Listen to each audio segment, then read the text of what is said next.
wala nang intro-intro pa, may bagong update ngayon sa YouTube kung saan mas madali na nating ma-monetize yung YouTube channel natin.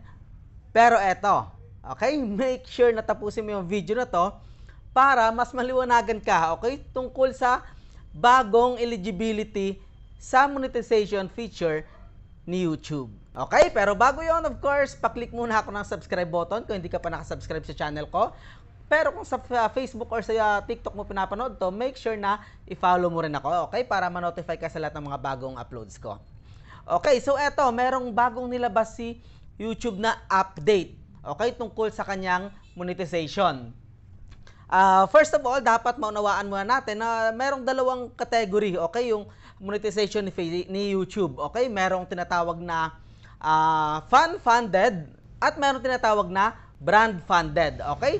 So sa fan-funded, ito yung mga sa memberships, okay, sa donations or tips like super chats, super thanks, super stickers, okay? And of course, pasok din sa fan-funded yung merch, okay? Kung saan pwede kang magbenta ng mga mga products mo. So ngayon, yung brand-funded naman, okay, dito, pasok naman yung brand collaborations, sponsorships, paid promotions, advertising placements, okay? So, eto, ayon, okay, kay YouTube sa bagong update niya, eto lang yung kailangan mo para ma-monetize ka or maging eligible ka sa fan-funded monetization ni YouTube.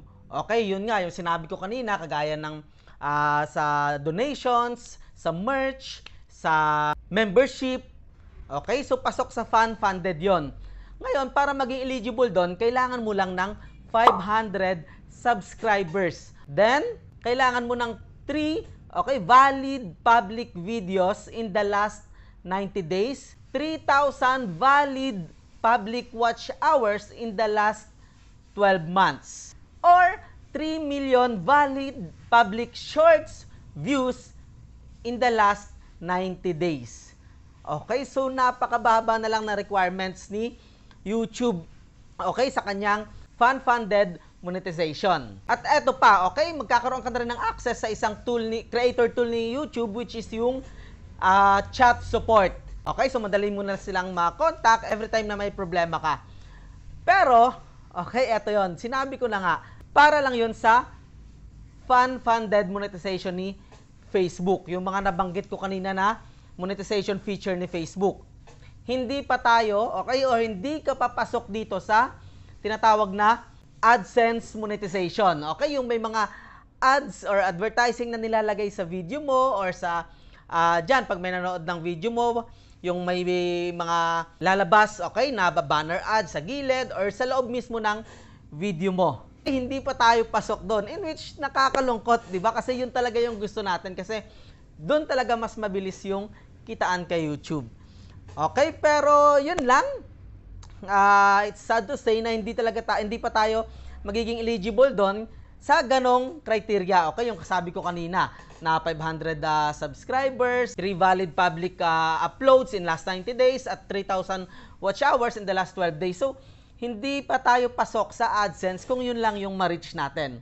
Okay, pero of course, pasok tayo sa fan-funded monetization ni YouTube. Okay, ngayon kay AdSense naman, okay, para maging eligible tayo, same pa rin. Okay? Kailangan lang natin abutin, okay, or ma-hit yung 1,000 subscribers, 4,000 watch hours in the last 12 months, or 10 million valid public shorts views in the last 90 days. Okay? So, ayun, sinisimula ng i-roll out ni YouTube yung bagong update sa monetization nila sa mga countries like US, UK, Taiwan, Canada, South Korea, okay? Pero sa atin dito, wala pa.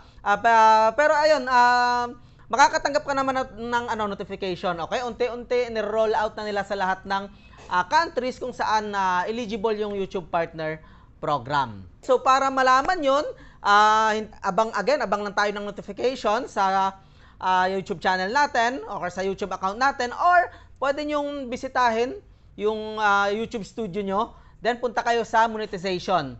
Okay, makikita nyo yan doon. Kung cellphone naman yung gamit mo, download mo lang yung YouTube Studio app. Okay? Punta ka lang sa earn. Okay? Sa lower right corner yan, makita mo yung earn. Then, ayun, makita mo dyan kung eligible ka na, okay, sa fan funding monetization ni YouTube. Okay, for me, hindi naman good news to kasi talagang yung habol natin is yung AdSense ads, di ba? Pero ikaw, kung meron kang merch or nagla-livestream ka, di ba? At least eligible ka na sa super chats, sa super stickers, di ba? Pwede ka na rin kumita. So, yun lang. Maraming salamat sa panonood. I hope na nakatulong sa iyo yung video na to. And of course, huwag mo kalimutan i-click yung like button at i-share mo na rin yung video na to para makatulong sa iba. My name is Calvin Clint Quinto. See you in my next video.